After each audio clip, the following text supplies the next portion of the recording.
We're back for another episode, everyone. And this time, we're changing things up. So we were heavy on the IT episodes previously. We had Scott Halford on, we had Matt Farron on, and now we're switching gears a little bit.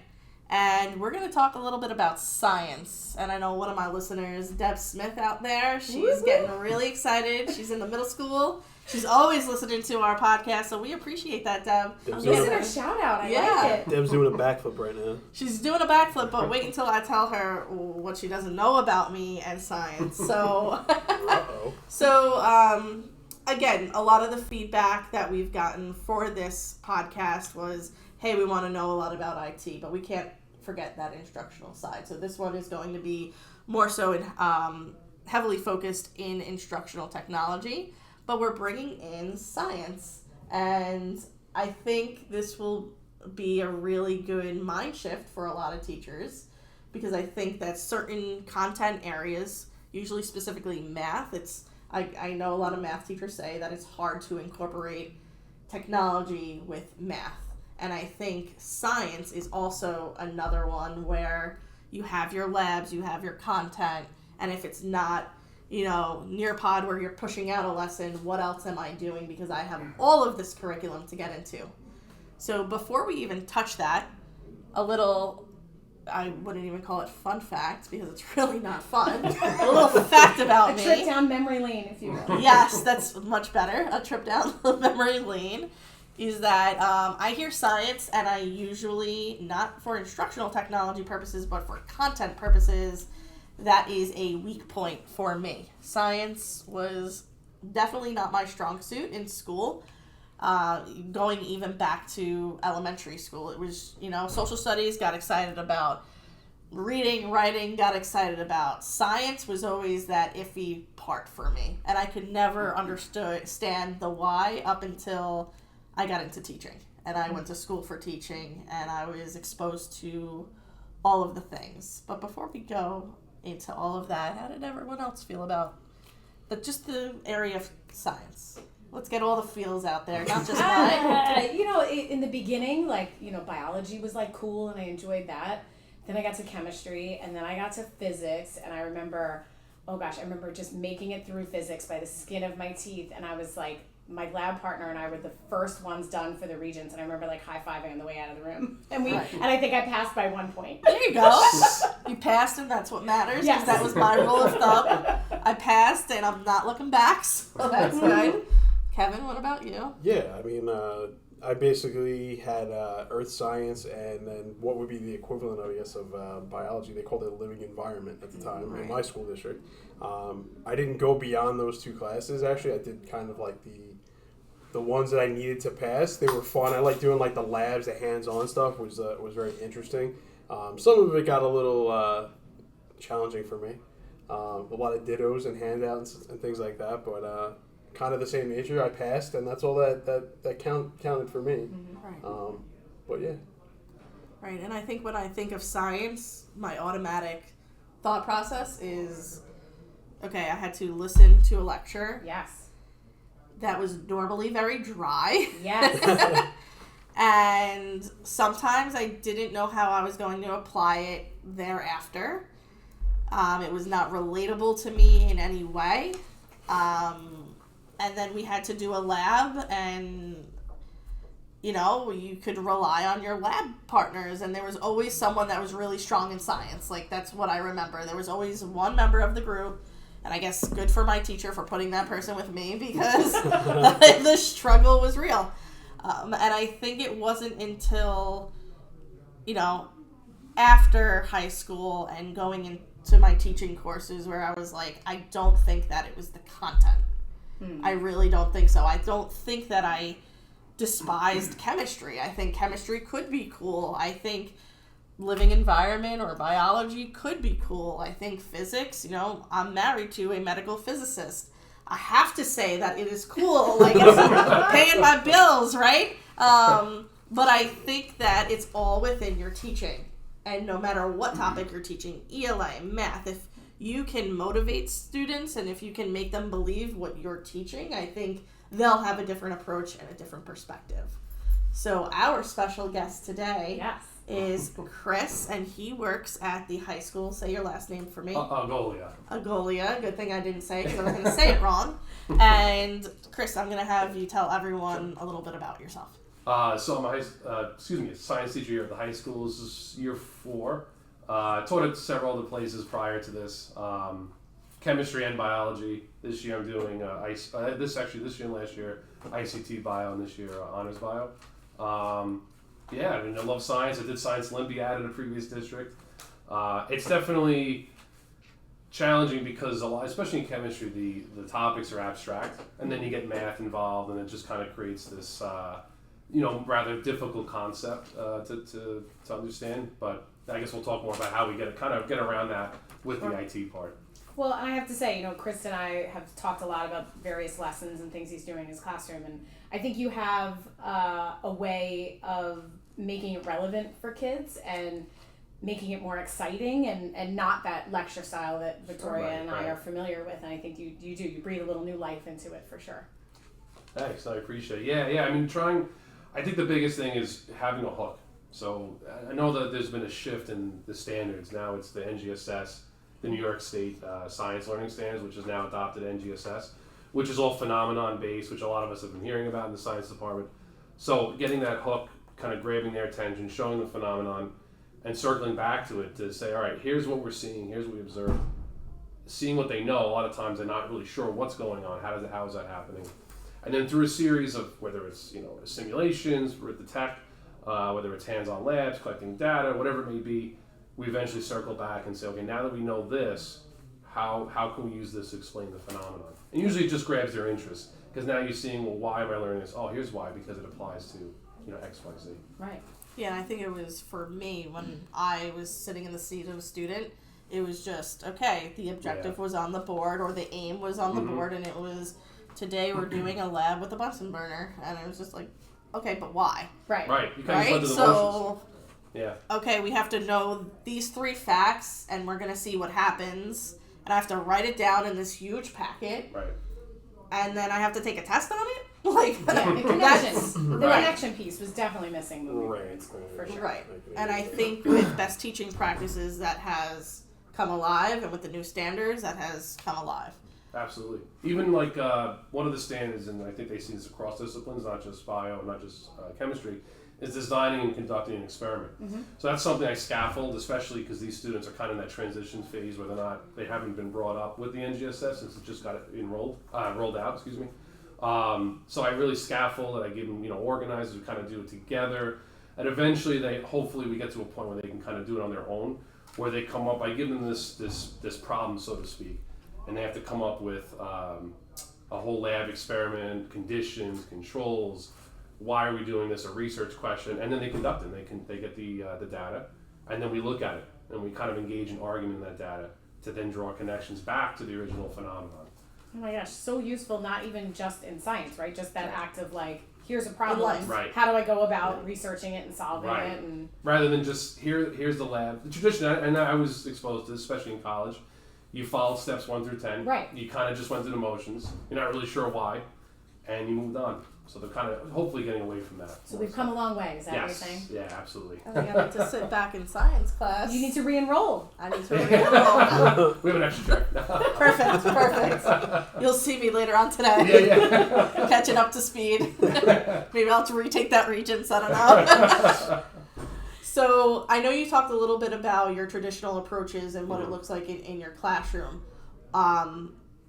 Before getting into what Chris already knows we're here to discuss, what is the traditional approaches that you have in regards to technology? Like the day-to-day, like is there technology involved? Yeah, all the time. Okay. In fact, I would say almost every day I'm using some sort of format on the Chromebooks, whether it's a Google Doc, whether it's Canva, or one of the apps on ClassLink. So something I use a lot is also the PhET simulations. Another one we use like Gizmo. Those are like more the traditional. I even do things like I call them multi-column notes or anticipatory statements. So they're given an article online, or sometimes it's on paper so they can annotate it, and then it's a Google Doc, and they're given a statement, and they have either refute or support. And based on what they're reading, they have to figure out, do I support this, do I refute this, and then they have to pull evidence as to why. So that would be more of a Google Doc, Chromebook, not tech like the apps, but like Book Creator we get into, Padlet I use a lot, at least to draw them in. Right. You know, something like front loading with images, I'll show them, like we just did this with ecology, like human impact, and I show them how ecosystems have changed without giving any context. So what are you seeing? What are you observing? What do you think is causing this? And then we circle back to it once they have more information. So. Just for listeners who don't know, can you explain the FET I simulation? was literally, Yeah. you stole the words out of my They mouth. actually are very cool. Yeah. So FET is by University, I want to say it's Colorado, I always get it wrong. It's a free, they're free simulations that work off of, used to be, what's that main program? I forget the program name, I think it's Java. Okay. And anyways, it works on the Chromebooks. They have phenomenon throughout, or simulations for all the disciplines. I would say it's mostly chem and physics, but there are some bio. And it's things that we can't normally see. It's very abstract things. Like here's an atom, and I can't pull up an atom and say, all right, guys, let's look at the atom. So it kind of puts it in this model simulation so they can see essentially what's happening and pull from it. So a lot of times what I'll do with FET, and if you Google it, you'll find it, is I'll pull a sim, and I'll create sort of this Poggle-ish activity where it gives them directions, it'll give them ideas, like a question, and they have to kind of follow the steps, use the STIM, collect data, and then through the process, they're able to figure out the key content that I'm trying to teach them. And so just to clarify, it's an interactive model. Sorry, yes. In that they can change the variables Correct. and visually see what happens. Correct. So like just a really simplistic example Yes. would be like planets and their orbits. Correct. And you could change the parameters and stuff. you could see how it would Absolutely. look different, right? It's kind of, it's kind of like a gizmo, just not a little more open-ended than a gizmo. Yeah. But yes, an interactive simulation. It's a great way to, like you said, take something super abstract Yes. and make it tangible and let Yes. kids like see what that means. Right. 'Cause Something that would have been so helpful for me as a student. Yeah, no, it's great because a lot of times in chem and physics you can't see everything. Right. You know, it's microscopic, and this is a way to kind of visualize it. And it definitely helps, especially all learners, especially the visual learners too.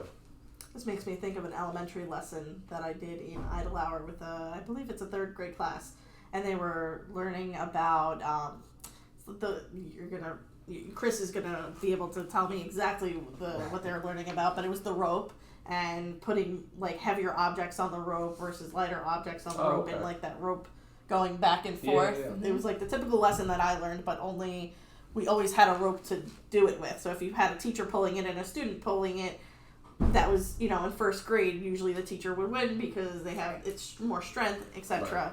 Now they have that in a simulation, so students can, it's actually also in Nearpod, they can go in and put people, Right. like smaller people, medium-sized people, and larger people on the rope and see who would win at tugging, like a tug of war almost. Pretty cool. Yeah, you can manipulate the variables. It really is especially helpful with things like nuclear chemistry. I always joke when I say, guys, we can't do anything hands-on nuclear chemistry. Clearly. Right. Yeah. So this would be a nice way, and there's applications out there like Gizmo and others that you can still see and explain what's happening without obviously having those. We can't get those those materials, and it's other disciplines too. So that's where it really comes in handy.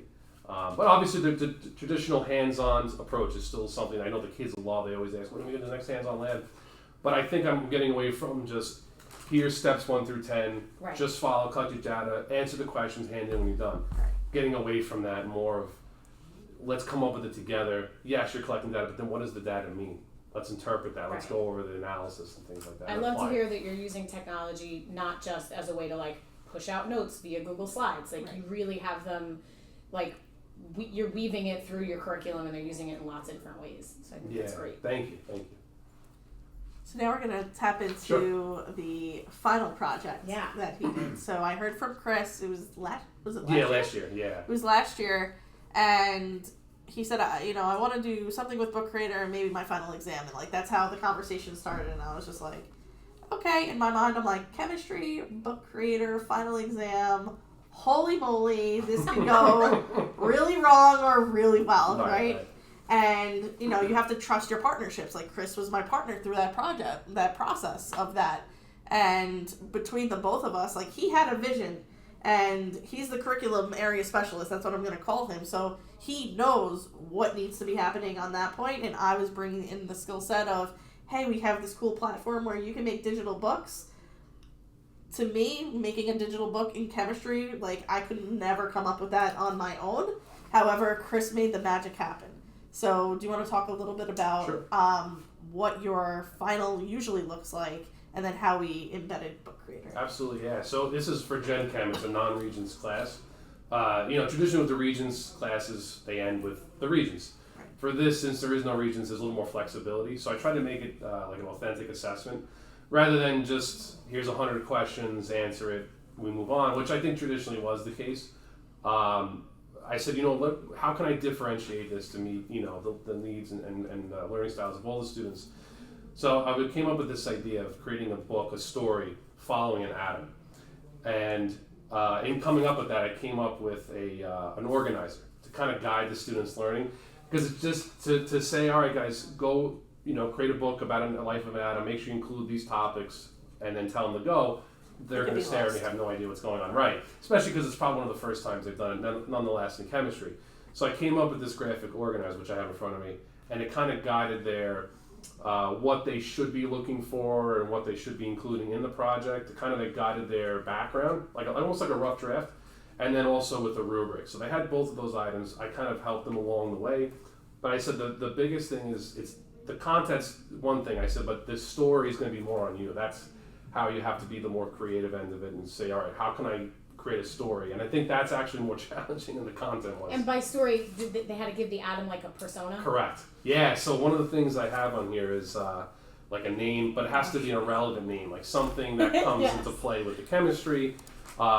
Their AKA social security number has to go with significant figures. So it's like you said, personified, but also relevant to what we do in chemistry. And they did pretty well. They liked it. It was something different.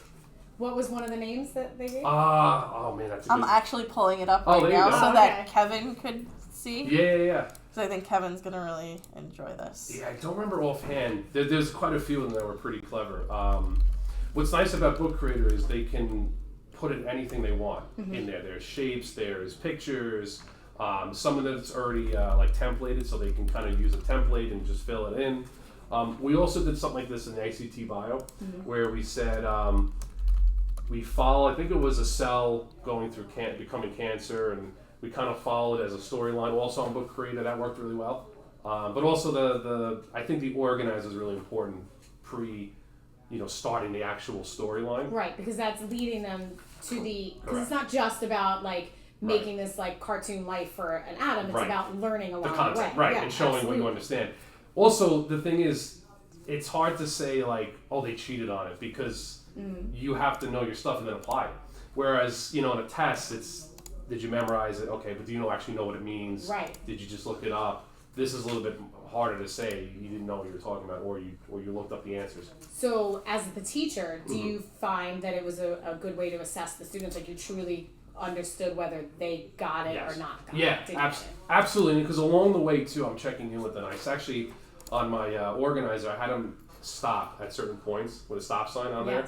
And I said, you have to check in with me, I have to sign off on it. Because I just want to make sure, I'm checking what they know prior to getting to the next section and getting to the book itself. So you're not too far gone down an incorrect path, right? Right, and then a week has gone by, and now we have to restart.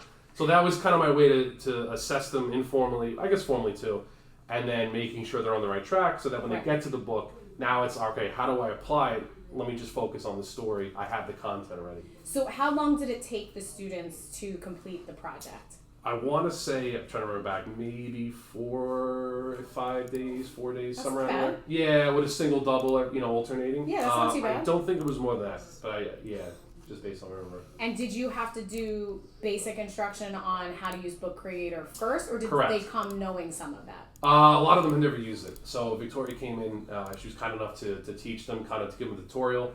She showed them, once she showed them, they were like ready to go. Which was great. By the end of that period, I want to say there was like 10 minutes left at the end. So it's funny because whenever I do a Book Creator tutorial for elementary, it's like it's gonna take the whole period because I'm showing them the buttons. They want to play with it. They're like, so I come into his class and it's like, okay, I was done in 15 minutes and they just wanted to start. Yeah. Like they had that piece done. So all they needed was okay, what does this plus sign mean? How do I get images? How am I creating this content now that I have it on paper? So I was walking around and they were going, and I just pulled up an example. One of your students, Mia, from last year, did a day in the life of Summy, and they used like a comic strip as their template. Yeah. Yep. And so it starts out in Summy's atom world. He's known as 19 since it is his proton and atomic number. And then the graphic is literally has a hat on it, has a name tag. Hello, my name is Summy. That's great. But he'd like to share some crucial information about himself first. Take it away, Summy. And like they gave it life. Yeah. And they really got into this character. As I'm scrolling in, they have a graphic for every little bit of information that they have. It's definitely representative of their learning.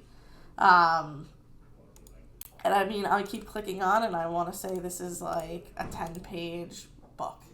That's awesome. They really put a lot. Yeah, they put a lot of work into it, and it's like I said, it's one thing to memorize and spit back out. Right. With this, you have to have a true understanding of. You're working with the right, knowledge. because you're applying it. So I think that's a little bit more like they call it an authentic assessment. So. Right. And we talked a little bit about their engagement just because they were kind of hooked and everything, but how did those class periods go? I left, and then what happened? Oh, they were working bell to bell. Yeah. Yeah, I mean, they were really engaged and into it and invested. A couple of questions pop up. What do you think about this? Maybe just revisiting some of the content or some of the app, some of the tools in the app. But other than that, no, they were good. They were really good. And I asked them. I said, "Have you ever done anything like this before?" And none of them had raised their hand. None of them have tried it. So it was also a learning experience for both of us. Did you have any challenges throughout the project? Things that you would either, prepare for if you did it again, or change, or? Yeah, I think going forward, I would try to use the app earlier on in the year, so they have a little more familiarity with it. So it's not all new stuff. It's all right. I've used this before. It's really just now the new piece is the component of the final, and then applying the two. I think it's also. It's hard for them to take the information, put in the story, because it's two things kind of coming together. Yeah. And I said I understand that, because that's probably one of the hardest things is putting in the story. But once they get going, they did pretty well. I say just because it's hard doesn't mean we shouldn't do it. Exactly. Right. And then just kind of helping them move along. They were fun. They did well. It's awesome. Thank you. I wish Chris was my science teacher. Right? Thanks. I really do. You might be in a whole different career now. I could be. You never know. Well, we want to thank you, Chris, for coming on. My pleasure. And explaining your role not only as a teacher, but honestly as a leader in technology, because you're infusing it whenever possible. And we appreciate that. Thank you. Thanks for having me. You got pleasure. it. Thanks.